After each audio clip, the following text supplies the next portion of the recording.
the honor of working for Jack for the number of 8 years, about 8 years. Started out as his assistant, his archivist, became very good friends, his caregiver, his weed connection, I mean, everything. So, he did it all. Classic Jazz Visions, the photography of Jack Bradley.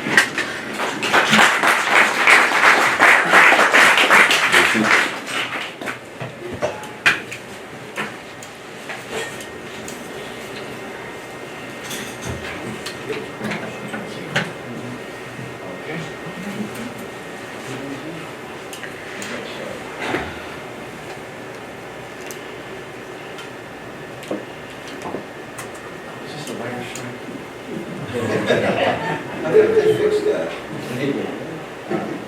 Let's go. 1, 2.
Thank you very much. That, of course, was When It's Sleeping Time Down South. The Louis' theme song is one of our favorite songs.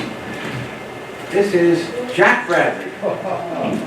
Back in the day, when he was at Mass Maritime Academy, Jack Bradley was born in Katuitt, Mass, on Cape Cod in 1934. He was a graduate of Barnstable High School, and as much as he loved trumpet and playing, he couldn't play trumpet to save his life. But what he did is he wound up becoming friends with Louis Armstrong, his idol, after he moved to New York. Jack moved to New York in 1959, become an amateur photographer, and within a few weeks was at Louis Armstrong's home in Corona, right here in across the street. I don't know if we get a chance to see that. And we'd like to thank, of course, Ricky Riccardi and the Armstrong House for hosting us here today. Jack was into black and white film and did everything that he wanted to on camera. That's Jack in the mirror.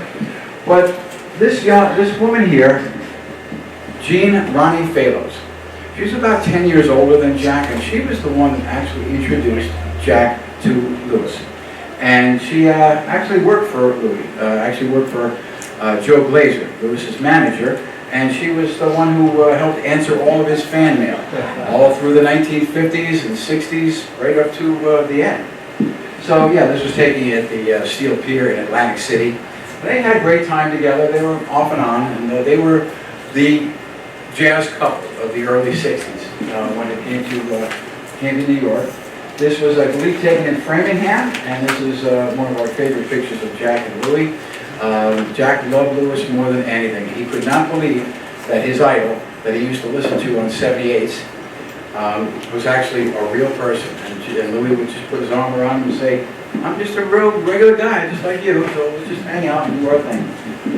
Our first song. All right.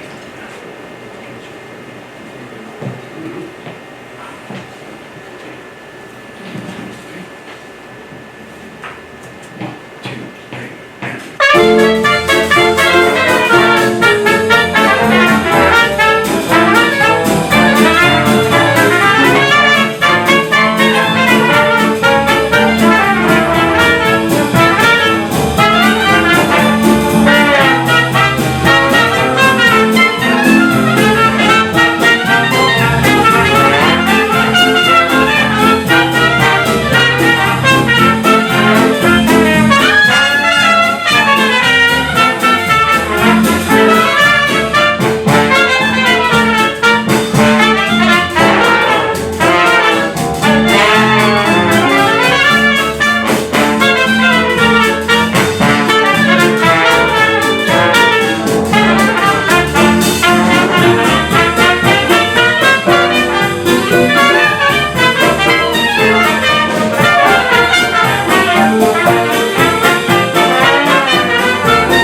Jack and I actually together came up with the whole idea of putting his pictures with live music. He just wanted a way to get his story out, and it's a very, very, very interesting story.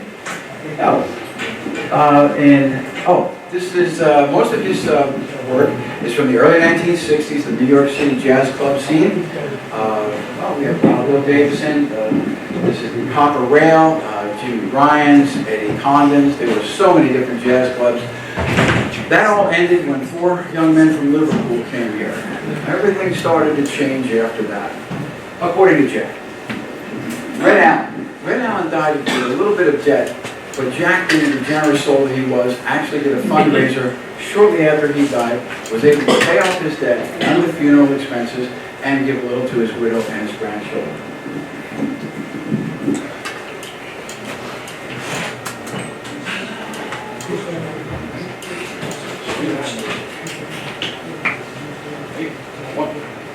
One, two, 1, 2, 3.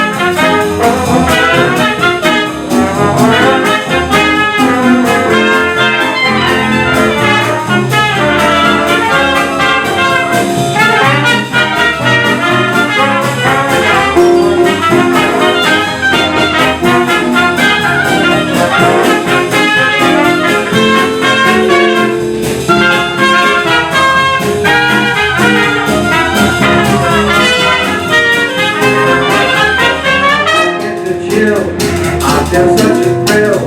My feet won't keep still when they swing that music. Rhythm like that puts me in a trance. You can't blame me for wanting to dance. From what I understand, it must be your friend. And they understand when they swing that music.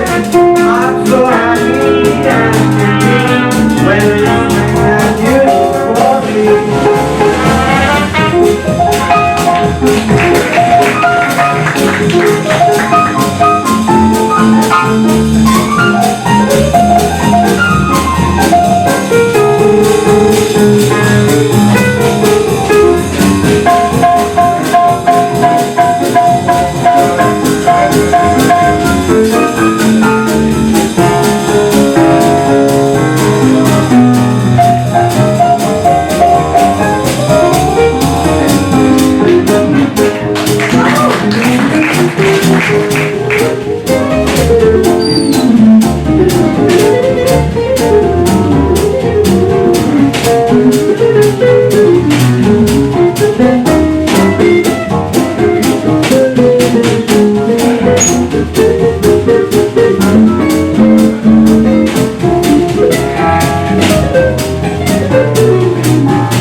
We have to make some other people in here. Jack didn't only to take pictures of Lewis, he's his actually his favorite subject was, of course, Lewis.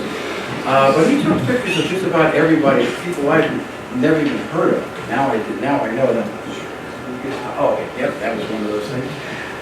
Jack was at every single Duke Ellington recording session in New York City in the 1960s. Every single one. I archived all of his negatives. He took over 30,000 pictures. Not all of them were great, but a good part of them were. Ricky and the Armstrong House, they have all the ones of Louis, but they're so gracious to use this. This is Duke Ellington on Cape Cod. And we're going to bring up our wonderful vocalist, Lori Colombo, who's entertained you with Caravan.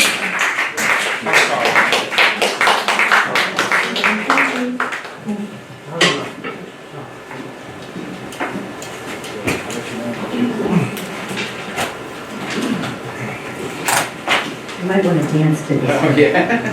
It's got a great Latin beat. Should we get that?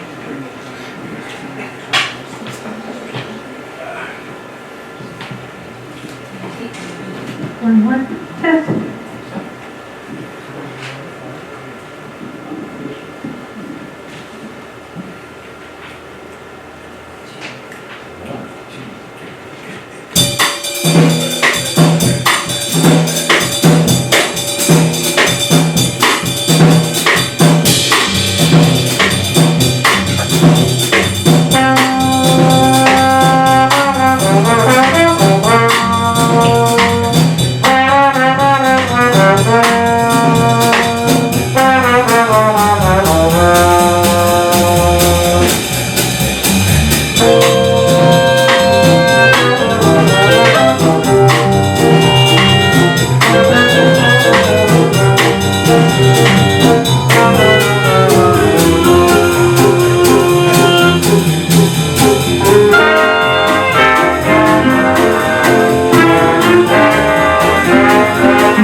That was Lori Colombo, and that was the Caravan.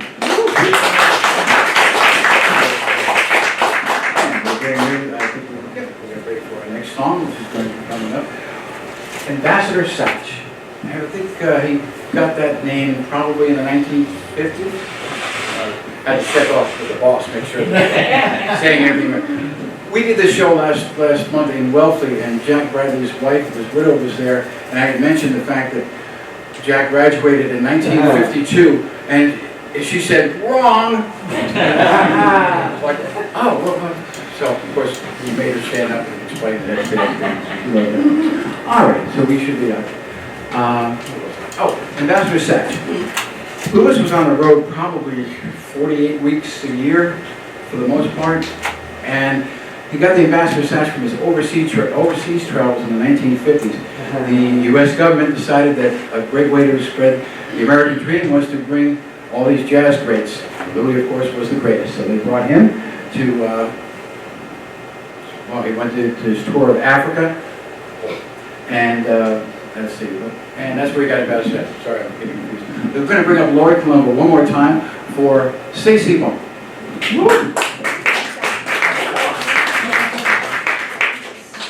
Yes. Yeah, that way I can, yeah. You want it louder. Okay. Now a little French for Yeah, you. pound one. This is in honor of my mother, who was French Canadian. This is why I learned the song. And of course, Lewis's version is absolutely divine. But I had to learn it, so this is for you, Mom. The Noel. The Noel.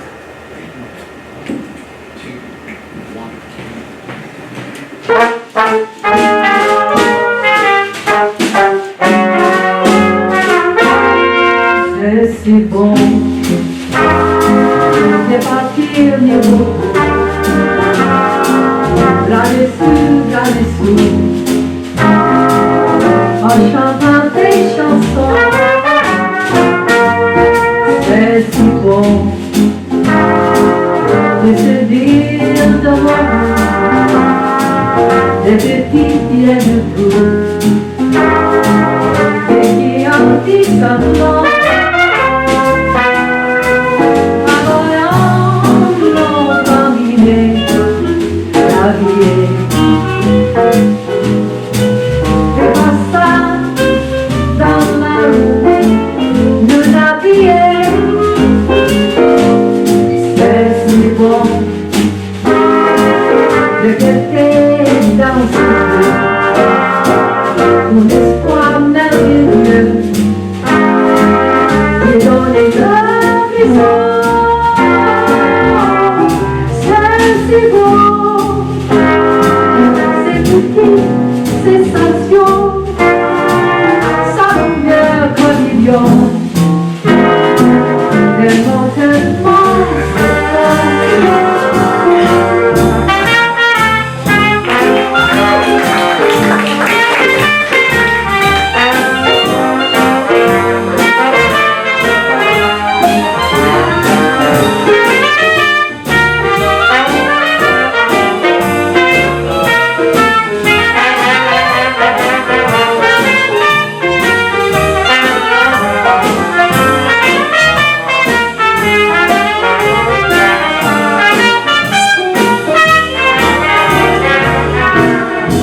Thank you, Lori. Thank you. When I was invited to speak at Satch Fest, Summerfest down in New Orleans this past August, 106 degrees in the air conditioning, I got to drive by Danny Barker's house. Danny Barker, I've become such a fan of his. Jack offered to drive Danny Barker back down to his hometown of New Orleans back in 1965 as his wife Lulu. And that was, of course, during the height of the civil rights issues that we had in our country. So Jack went out and bought a copy of the Green Book, which was supposed to show all the places where African Americans could go safely to eat, dine, travel, and things like that. Well, Jack said he wasted his money. Danny had the whole book memorized. He knew exactly where to go. So this last shot here, one of the railings, oh no, we don't have that. That's Gene Phalos and Danny in the background.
Thank you. It's a real thrill to be here. Really, really is. We've been wanting to do that. I've been talking to Ricky about this forever. Yeah. Ella Fitzgerald, another one of Jack's favorites. We are going to feature Laurie again on a Cole Porter song. But we have a couple of interesting pictures. This coming up is the last known picture of Billie Holiday performing several weeks before she passed away. Jack was able to get that with Jack Lesberg on bass and Joe Jones on drums. Quite emotional to see that. But anyway, here is Laurie Colombo, Night and Day.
Thank you, Lori Colombo. Well, Jack had his own nightclub in Manhattan for 1963 and 1964. It was called Bourbon Street. And the place was probably about as big as those chairs over there. It was a tiny place. It had a tiny stage, but that didn't bother Jack. He would invite every musician that he knew to come and sit in and jam with him at Bourbon Street. He loved it there and had a wonderful time. But he had again, he took his camera everywhere. He also did some writing for Coda magazine. And our next selection is going to be Struggling with Some Barbecue. And then we'll take a brief break while You Are Regaled by Ricky Ricardo. Oh, yeah.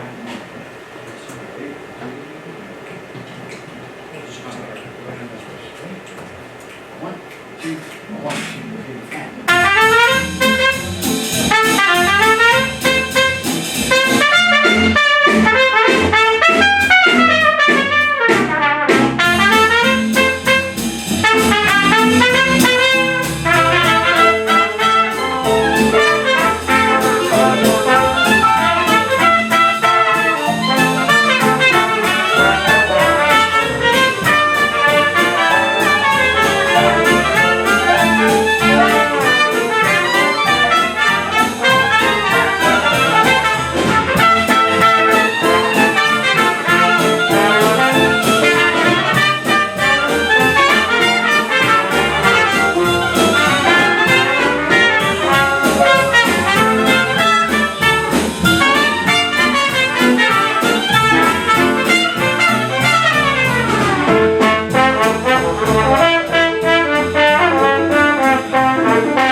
you, before we bring the handsome one up, I'd like to introduce the members of the band to you. Of course, you all know Roy Colombo.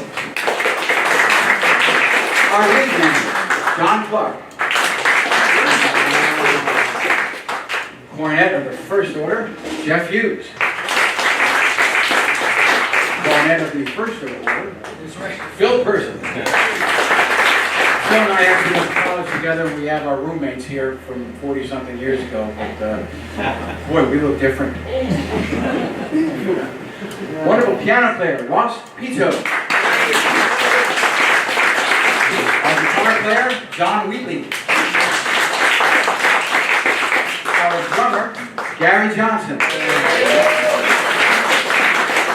Our bass player, who also does Lori's vocal arrangements and one of our bebop arrangements, Mike Rye. Okay, I'm going to turn this over to Richard for a few minutes while we catch our breath, and then we'll be back with another 30 minutes, and we'll be all set. Good deal. Thank you. We did it. Welcome officially. Is this thing even necessary? Should I shout? I'll use it. Welcome officially to the Louis Armstrong Center. Once again, a hand for this band.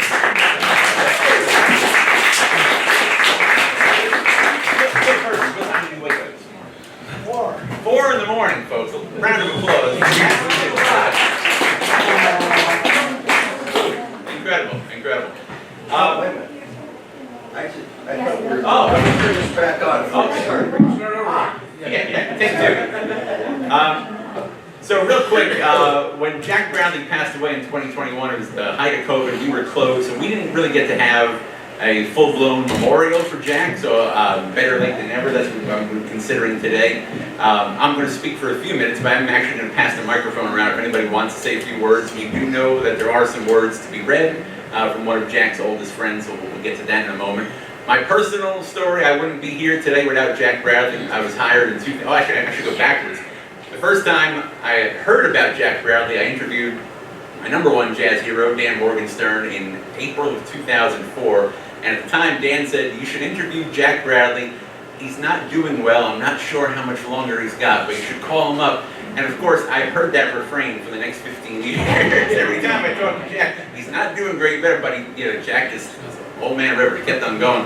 But I called Jack, we hit it off, and then in 2009, the Louis Armstrong House Museum received a grant to hire an archivist to process the Jack Brownlee collection. And I did not go to library school, I did not have an archival degree, but I applied for it, and I'm no dummy. My #1 reference was Jack Brownlee, so he helped me get the gig, and that was my first 2 years on the job. And thanks to the work of Mike, we keep finding stuff. And actually, that's a perfect segue.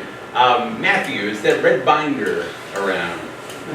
Folks who came in early today, you might have heard the music of Louis Armstrong. That was not Spotify. That was our consulting artist, Matthew Fat Cat Rivera, spinning 78s from Jack Brownlee's collection. So we'll hear some more on the way out, but a round of applause for further proof that the job will never be finished. Jack Brownlee was very close with a Swedish Armstrong oracle named Gösta Haglof, and Gösta passed away in 2009. He was another mentor of mine. And in his will, he left his entire collection to the Louis Armstrong House Museum. And in 2011, the late Michael Cogswell and the late Baltzar Beckel went over to Sweden, packed up the Gösta Haglof collection, brought it back. We got another grant. I was able to stay for another year, process that entire collection. Well, Gösta's brother just sold the house, and while they were packing up the house, they found more Louis Armstrong stuff. And so our good friend and Jack's good friend, David Ostwald, had just spent the last 2 weeks performing in Scandinavian countries. And thanks to our trombonist friend, Jens Lindgren, they were able to save the rest of Louis Armstrong's stuff in the Gösta Haglof collection. And included in there was a binder that David literally brought to me this morning. And in this binder, I will now shout, these are Jack Brownlee photos, including a photo of Louis and Jack kissing Louis Armstrong, and some photos that we did not have and that I had never seen before. And this literally came in this morning. And so Jack's stuff will continue to be found. Still finding it. Still finding it, continue to be processed. We'll continue making it available to the public. But you've heard me mention Dan Morgenstern's name. You've heard me mention David Oswald's name. I would like to bring David up to read a special message from Dan Morgenstern. Ladies and gentlemen, David Oswald. Please remain seated. My lessons are technical BS. I call him One-Shot Bradley because you always got it right. Love the book. Thanks, Mike, and all of you here. Would be here, and I am in spirit. Dan Morgenstern.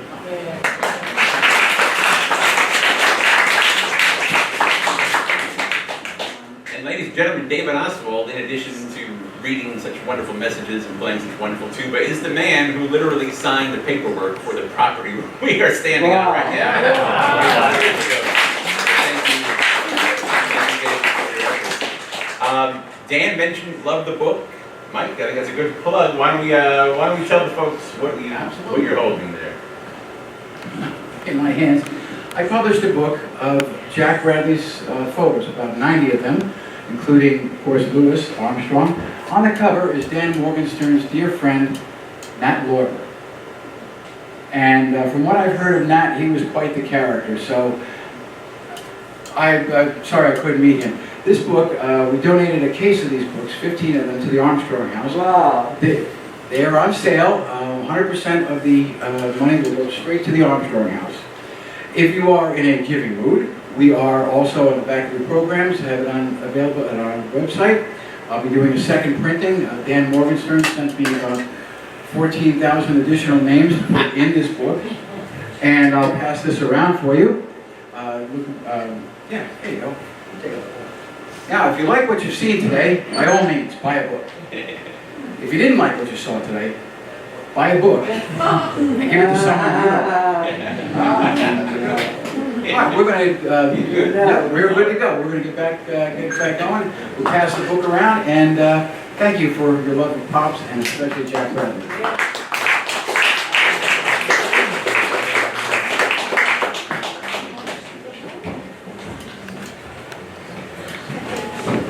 Lewis, of course. Wow. And yeah, and one of the things he always mentioned is he wished he could go back in time to the Chicago theater where the Lincoln Garden. Thank you, Phil. The Lincoln Garden in Chicago with Joe Oliver, King Oliver, and Louis started as a second cornet player in his band. And of course, whenever Jack talked about time travel, he was usually high. But either way, he enjoyed talking about the old days. One of the things I learned from him is never to ask him to tell a story. He was always one to come up with a story, and that's the way he was with Louis. He would never ask Louis to tell a story about the old days. Always wait until Louis decided to tell him. All right, Tipper Mountain Blues, featuring our wonderful cornets.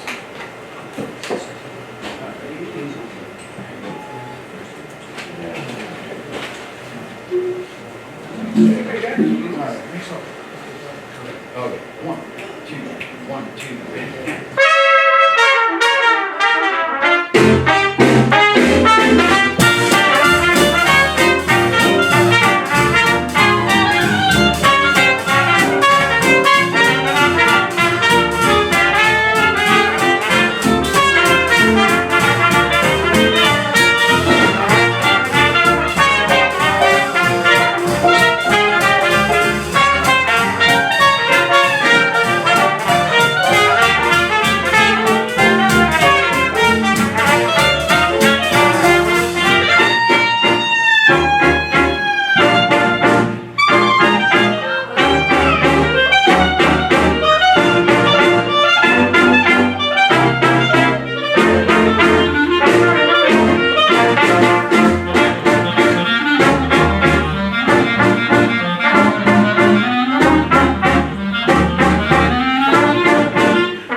those modern cats.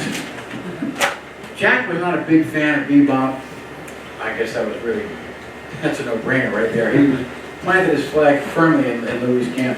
But his record collection had just about everybody. Everybody. As a matter of fact, his record collection, he used to call it his vinyl resting place. He had a big sign on it, vinyl resting place. But he had a lot of modern artists, what we call modern, Miles Davis, Dave Brubeck. But he always listened to Louis or Duke or something, mostly Louis.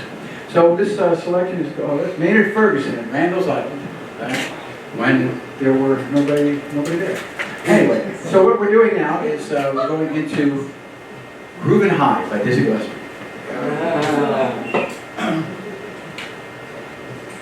Oh, rare picture of Miles Davis smiling. You have a better chance of catching the Loch Ness Monster.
finish the song a little too early?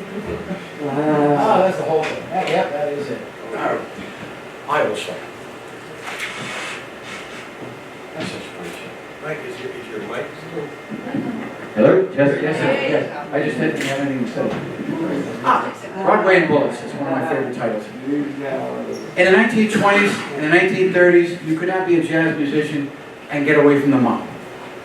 Organized crime controlled everything. Duke Ellington's band, Cotton Club, everything. Louis was constantly hassled by thugs coming into his dressing room, demanding money, wanting him to play here and there. They said that his trip to England in 1933 was to escape some of the mobsters. Well, that's until he got Joe Glazer as his manager, and then all of a sudden, all the mob pressure stopped. Why? Joe was connected, that's why. Very simple, simple understanding there. And yeah, one of the things that I remember about Jack that he would say about we'd never make a disparaging comment about Joe Glazer in Louis' presence. He did that once, and Louis had him reduced to tears in seconds. Of course, Lucille came over and said, "Don't worry about it." We're bringing up Laurie Colombo for 2 songs. Well, for one song, Ain't Misbehavin', and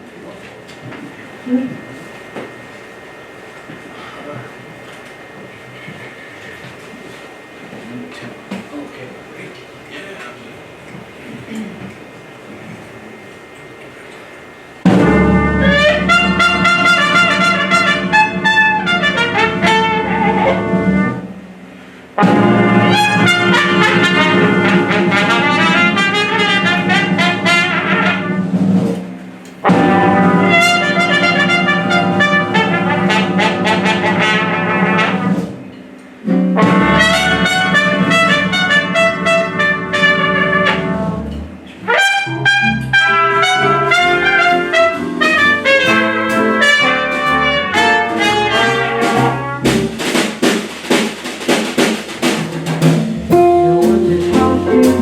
All by myself, no one to walk with. I'm happy on the ship, in misbehaving, saving my love. I know it's so, but when I love, I bring with love. It's just a misbehaving, saving my love for you.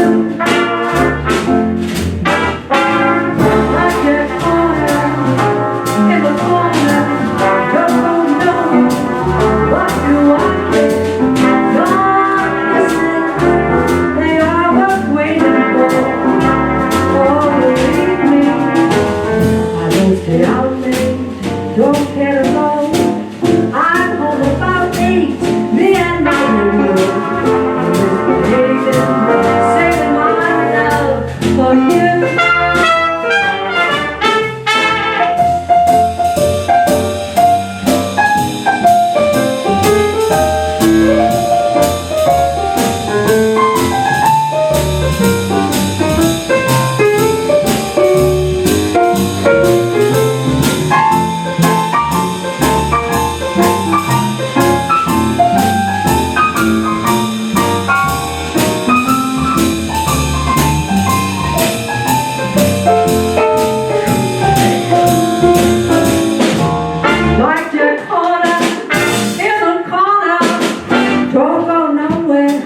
What do I care? God is that our world's waiting for. I don't stay out, don't get alone. I'm home about 8. Me and my neighbor, they misbehaving, saving my love for you. Saving my love.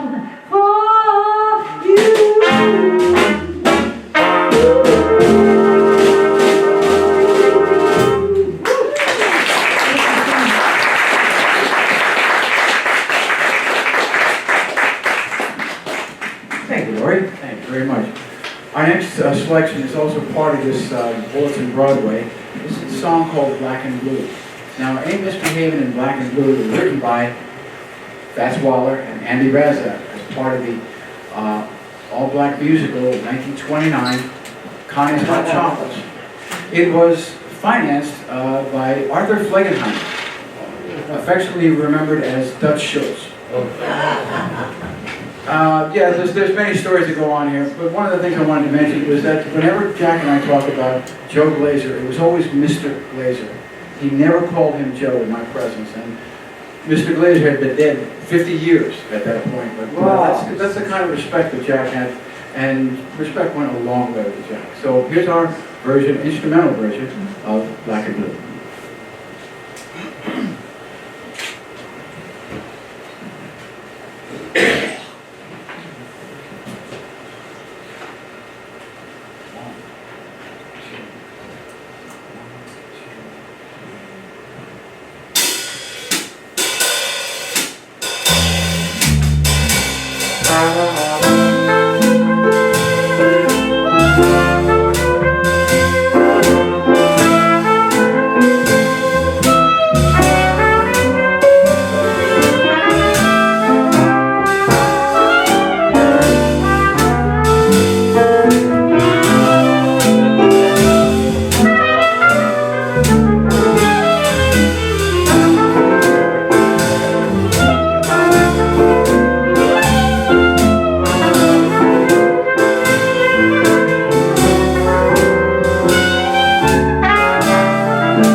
After all this time I had this memorized.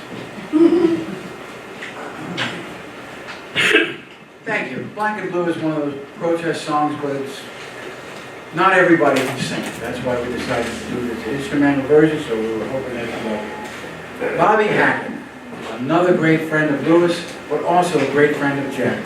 Jack convinced Bobby Hackett and Ruby Graff to move to the Cape in the early 70s.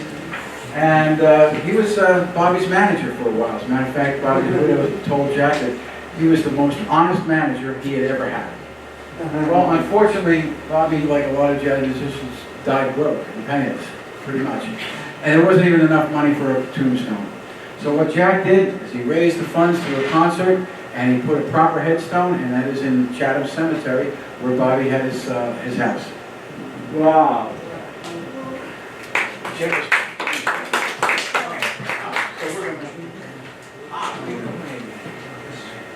Big buddy. Hey, man, it's me.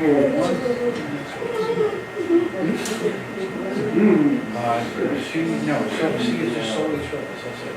No clarinet, no clarinet. I'm not hurt. Yep, sure, solely trebles, yep, right before.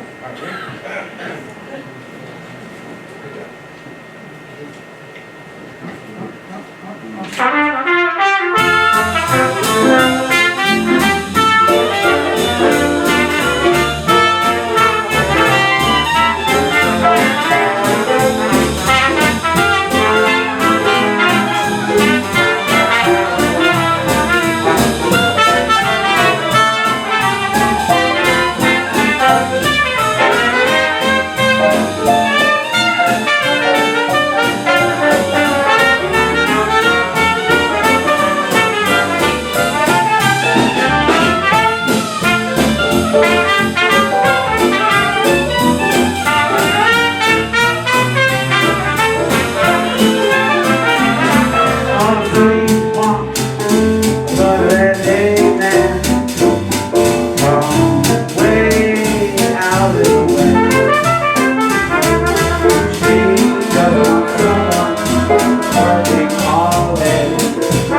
They'll never be mine.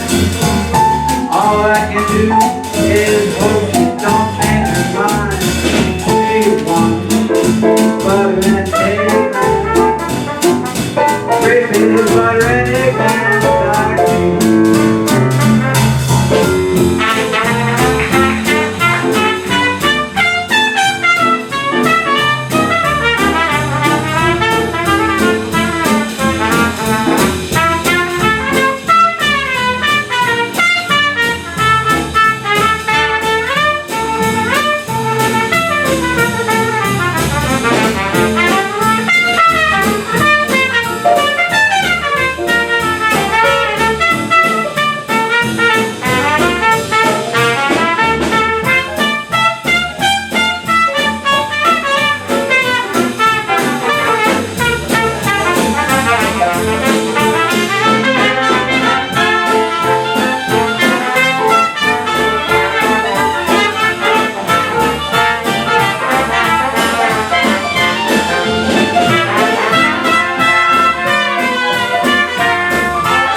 equipment recording. Alright, we're coming down to our last two selections. One of the things we feature in our next selection, the musical number is called Dinah, but it features a lot of the New York players that are no longer with us. And one of the many things I loved about Jack was that he was able to chronicle the twilight years of some really great musicians, while also the blossoming years of some of the younger ones. And he was the right man in the right place at the right time. So he used to say anybody that was a Louis fan was spreading the gospel, spreading the good word, keeping the faith. Bands like this you'll find in every single town in America, and actually all over the world. Some of us just do it for the fun. Some of us try to make an actual difference. So we're not setting any musical trends here, but we figured this was the best way to feature Jack's work. So this is our, Bud Freeman and the ever popular Ruby Braff. I'm sure there's a lot of stories about Rudy we'd like to hear. But not today. Save that for the second. Anyway, our name, Coleman Hawkins, and of course, Earl Hines. Our song, Dinah. Oh, actually, I'm singing.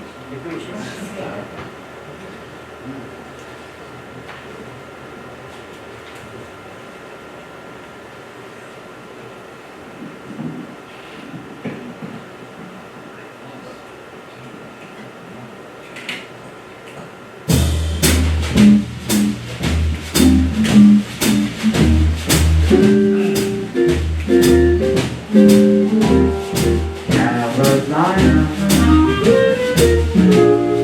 baby Dinah, I'm the lucky one beneath that southern sun. Is spread about our wedding. I hear church bells ringing. Here's the song my heart keeps singing. Dinah, is there anyone finer in the state of Carolina? If there is, and you know it, Dinah, with those Dixie eyes blazing, how I love to sit and gazing to the eyes of Dinah. Every night, why do I shake with fright? Because my dynamite changed her mind about me.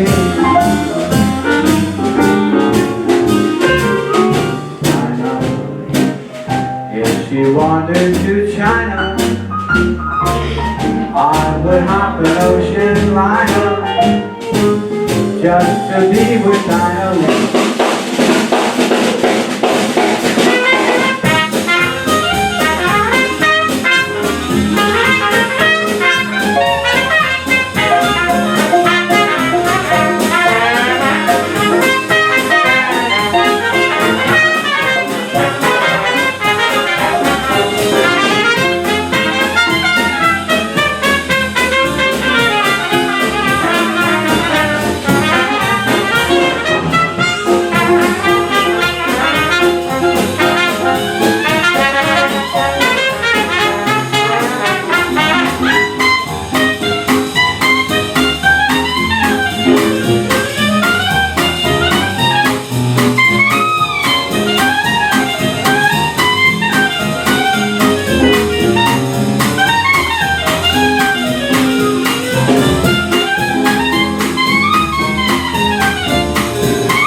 thank you very much. Our last selection in the program, we saved best for last. This is one of the most easily recognized songs that Louis did, called What a Wonderful World.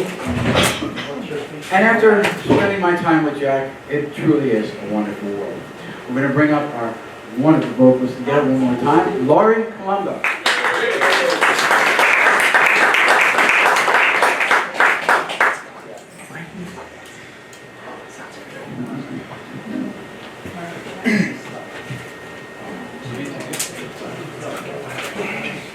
Okay.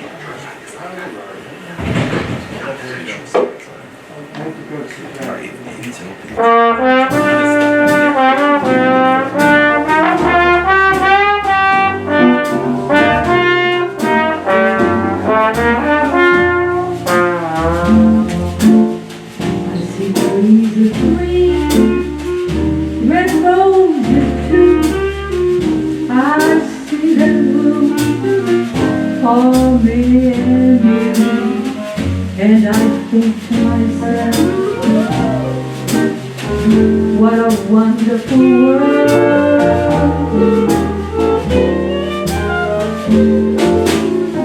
I see skies of blue and clouds of white, the bright, blessed day and the dark, sacred night. And I think to myself, oh, what a wonderful world.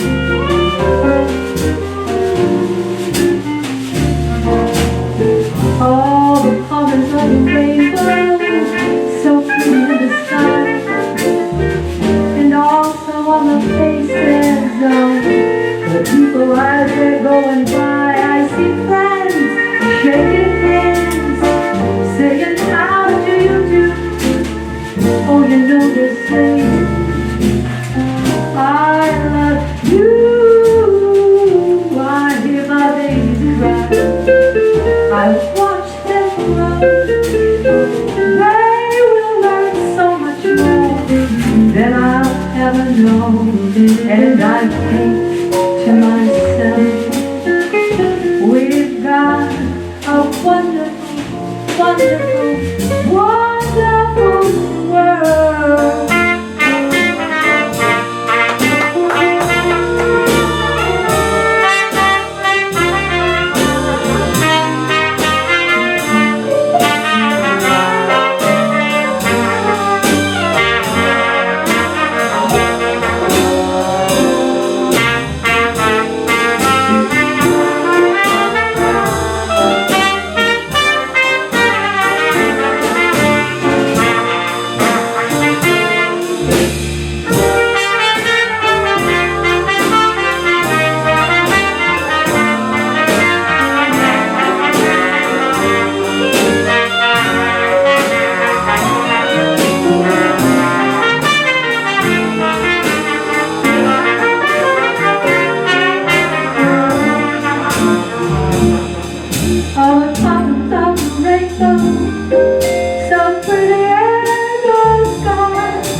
Nancy wanted to be here today, but just wasn't able to do it with our schedule, but she said to say hello to everyone and that she loves all of you for coming out, helping support the Armstrong House and Classic Jazz Visions, and we've had just such a wonderful time here. Thank you so very much. And do it again one more time.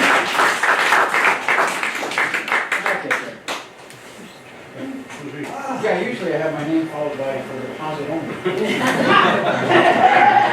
Our singer, Laurie Colombo.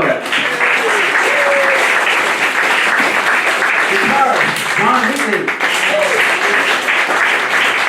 On drums, Gary Johnson. On bass, Mike Lyle. On piano man, Ross Cuso. Reed man, multi-reed man, John Pluck. Our cornetist, Jeff Hughes. Phil Person. And I'm Mark Frisco. Thank you very, very much.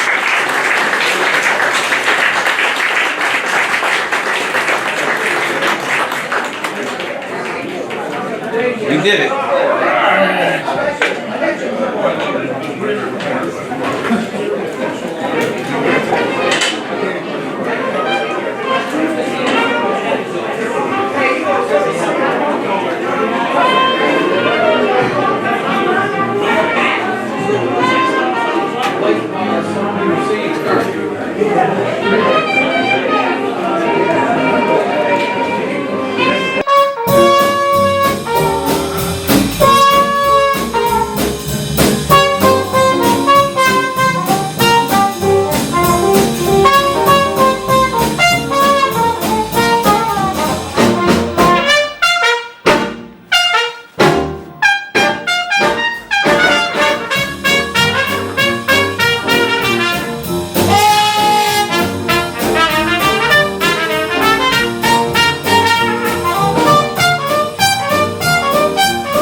gotta go